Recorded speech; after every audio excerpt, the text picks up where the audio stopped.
Já estamos de volta com Hora Geral. Nesta manhã de quarta-feira, estamos conversando com o Dr. Rodrigo Julião, presidente da OAB Subseção de Santos. Rodrigo, eu tenho perguntas aqui. Vamos à primeira pergunta da Denise, depois ele vai falar sobre essa campanha de valorização dos honorários. A Denise da Ponta da Praia: como faço para ter o serviço gratuito de atendimento? Preciso fazer algum cadastro?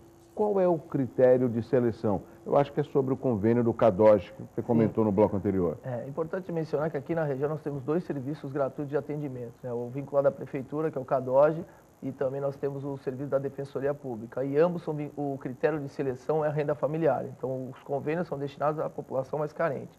E o critério de seleção é a renda familiar mínima de até 3 salários, normalmente, que nós temos junto às defensorias públicas e à prefeitura também. Então, com relação à defensoria, vai direto na defensoria ou passa na OAB? Não, o critério vai direto, o atendimento é direto na defensoria, o atendimento é direto no CADOG, e se quiser qualquer tipo de informação, como endereço, horário, telefone, diretamente na ordem nós prestamos esse serviço também.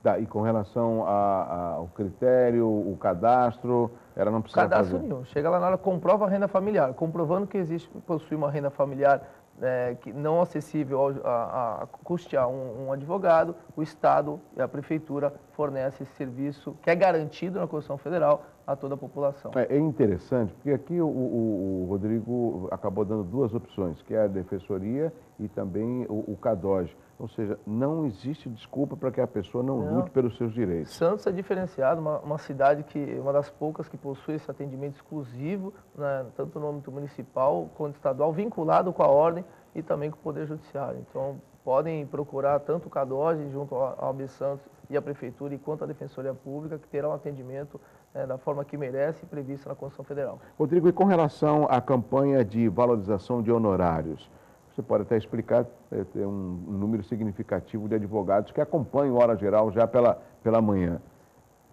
Sem dúvida. A campanha de valorização dos honorários, desde o ano passado que nós estamos com essa intenção de lançar a campanha de forma efetiva, mostrar não apenas para o próprio advogado, bem como a população e os demais poderes, da importância do advogado. Tá? Nós representamos o cidadão, levamos o cidadão na sua prestação jurisdicional, somos o destinatário da justiça, praticamente, e não podemos deixar a classe ficar de forma desvalorizada, como em algumas situações vinham ocorrendo. É comum aqui, infelizmente, na nossa região, advogado não cobrar consulta, tem que cobrar consulta, porque se não cobrar, está tirando o serviço do advogado que é conveniado, da qual ele é custeado pelo Estado.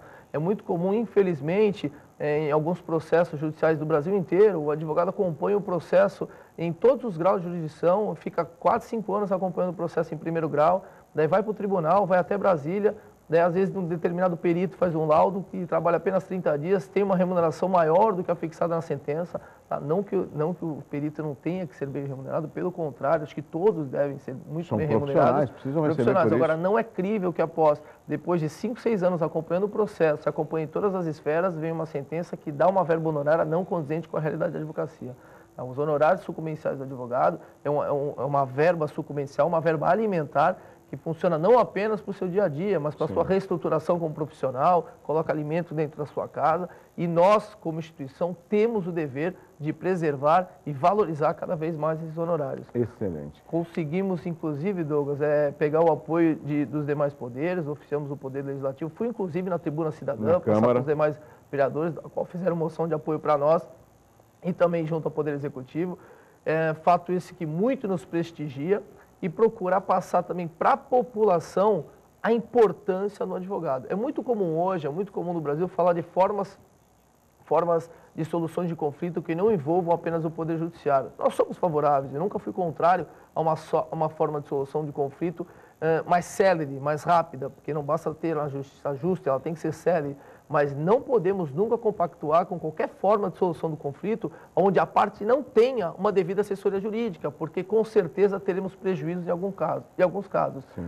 O poder econômico no Brasil, nós sabemos que aquela parte que está bem assessorada, às vezes consegue determinados privilégios, então não podemos deixar que sejam transacionados direitos e obrigações sem a presença, claro, de um especialista, que é a pessoa do advogado. Excelente, Rodrigo, porque você tem o conhecimento dessa carência em tentar equilibrar, né, com relação à justiça para todas as classes sociais. Sem dúvida. Rodrigo, o Uriel de Santos Uriel Vilas Boas. Abraço, Uriel. Bom dia para você. E o senhor acha se há a necessidade das subseções discutirem propostas para o orçamento do Judiciário? Estou completamente favorável. Eu acho que a questão do orçamento do Judiciário é algo que deveria ser mais aberto, deveria passar por todas as subseções do Estado. Agora, aqui, quando fala em projeto de lei de orçamento, a gente sabe que envolve o governo estadual e federal. Nós temos inúmeras esferas do Poder Judiciário que são carentes de verba orçamentária própria. Sabemos que, hoje em dia, o orçamento praticamente vai para a folha de pagamento. Então, o que acontece? A falta de investimento ocorre em virtude justamente disso, de folha de pagamento cheia, e que não é que está cheia porque tem muito funcionário, pelo contrário, está cheia porque o orçamento é baixo. Então, nós temos que ter um aumento no orçamento para o Poder Judiciário, não apenas para a folha de pagamento. Tem inúmeros funcionários em alguns setores do Judiciário reclamando de salários atrasados, que não recebem férias, e isso não podemos, porque ele tem que estar lá, está trabalhando, tem que receber. Agora, por outro lado, nós temos que nos preocupar também com a infraestrutura. O processo eletrônico agora é uma realidade no Brasil. Se não informatizar, se não reestruturar, não adianta colocar o processo eletrônico se não tiver máquina para o funcionário trabalhar, se não tiver funcionário capacitado ao processo eletrônico. Ano passado, na subseção de Santos, nós tivemos uma preocupação enorme com a capacitação do advogado santista. Fizemos inúmeras medidas para capacitar o advogado que, infelizmente, alguns não estavam ainda capacitados à realidade do processo eletrônico. Então, é uma obrigação nossa que o Poder Judiciário tem que ter essa obrigação também. Para você ter uma ideia, Douglas, tivemos a implantação do processo eletrônico aqui junto ao Estado de São Paulo, e algumas subseções tiveram um aprendizado aos funcionários em apenas 15 dias. Algo que você está mudando a realidade de um judiciário de 50 anos para uma nova realidade em um tempo curto e sem a estrutura adequada. Então, é isso que a Ordem tem que estar sempre atenta, é isso que a Ordem tem que estar fomentando, não apenas a capacitação, mas principalmente a reestruturação também do Poder Judiciário. Excelente. Rodrigo, a Milena Alves do Gonzaga, as OABs regionais subscrevem todas as declarações emitidas pela OAB Nacional? Com referência à declaração emitida pela OAB do Conselho Federal, a OAB é um órgão, né, único que tem alguns órgãos, que envolve o Conselho Federal, o seccional e as subseções. Tem a Caixa de Assistência também, mas seria um órgão mais assistencial aos advogados. Com relação às declarações emitidas pelo Conselho Federal, seccional e aqui a subseção de Santos, seria declarações específicas de cada órgão, com a competência legislativa de cada órgão. O que nós podemos fazer aqui na subseção é quando envolve algum requerimento que é de competência do Conselho Seccional ou Federal, nós remetemos esse requerimento ao conselho respectivo e aguardamos o retorno e reencaminhamos a pessoa responsável. Mas nós não temos responsabilidade pela declaração em si, porque não sou eu que declaro, por exemplo, se determinado advogado ou a questão da aprovação do exame de ordem, ou a questão do pagamento de anuidades. Essa declaração tem um órgão específico, que seria o Conselho Seccional, e nós apenas fazemos esse elo de ligação entre o Conselho. É claro que, se a declaração é dada pela ordem, a subseção de Santos teria e tem o dever de subscrever. Muito rapidamente, estamos quase chegando no final da hora geral. O Fernando de Bertioga, a urna eletrônica não mereceria, por parte da OAB, uma fiscalização especial? A Ordem, em todos esses eventos que envolvem não apenas a eleição e Poder Judiciário, nós participamos também dessa fiscalização. Hoje mesmo, nós estamos tendo correições aqui em alguns órgãos do Poder Judiciário, que tem início agora às 9 da manhã, vai ficar o dia inteiro. No dia de hoje? Isso, e nós estamos acompanhando e fiscalizando também. É claro que a questão da fiscalização na parte eleitoral é algo que foge um pouco quando entra naquele caráter técnico, e a Ordem não tem não seria estrutura, mas a oportunidade de participar da forma mais efetiva. Sim. Isso é completamente favorável, a Ordem está sempre participando desses procedimentos democráticos no Brasil. Rodrigo, eu vou deixar para você aí os 30 segundos finais. Tem mais uma pergunta? Rapidamente, a Karen Lima, da Vila Nova, você como advogado é a favor da diminuição da maioridade penal? Muito rapidamente. Eu, pessoalmente, favorável num caráter imediato, sim, mas num caráter que, para resolver o problema, eu acho que não vai resolver. Eu entendo que a maioridade penal, a diminuição, não vai resolver o problema da criminalidade no Brasil. De forma paliativa, imediatista, eu acho que o que a população está gostando, que todo mundo está pedindo hoje. E acho que pode até servir para inibir alguns crimes, mas não resolve o problema da criminalidade. Rodrigo, muito rápido, eu vou deixar aqui alguns segundos finais para que você deixe uma mensagem ao telespectador do Hora Geral, principalmente aquele que não é advogado e não conhece a OAB. Por favor. A todos os telespectadores que não são advogados, eu gostaria aqui de mandar um grande abraço. Acreditem sempre no Poder Judiciário, tenham ciência e noção de que o advogado é indispensável à administração da justiça.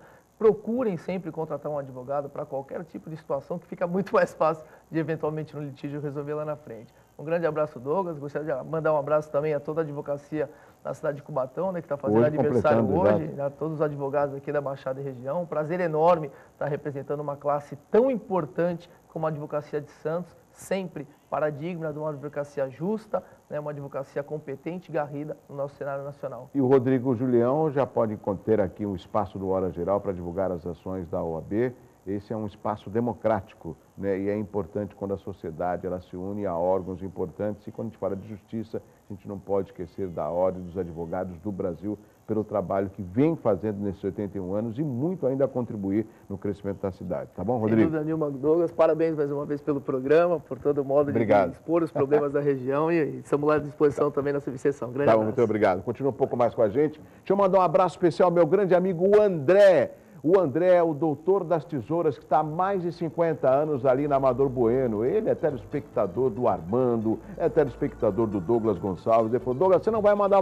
Vou mandar ao doutor das tesouras, meu grande amigo André. Um abraço para você. Parabéns aos aniversariantes dessa quarta-feira, a prefeita de Cubatão, Márcia Rosa, a Marcela Pierotti, que é jornalista, o Roberto Barroso, filho, vai ter uma festa enorme hoje à noite, a Tatiana Barreto, a Débora Debski, o Jorge Oliveira, o Rogério Leite. E se você está completando mais um ano de vida, parabéns. A jornalista também, Joyce Pascovitch, hoje completando mais um ano de vida. Às 4 da tarde tem a representação, eu volto amanhã às 7 da manhã e não posso ir embora sem deixar um abraço, aquele abraço assim, tão gostoso. Eu vou dar mais um abraço apertado aos meus amigos da cidade de Cubatão que acompanham o Hora Geral. Na sequência tem o meu amigo Chico Lascala com o Jornal em Foco. Tchau, tchau, até amanhã às 7.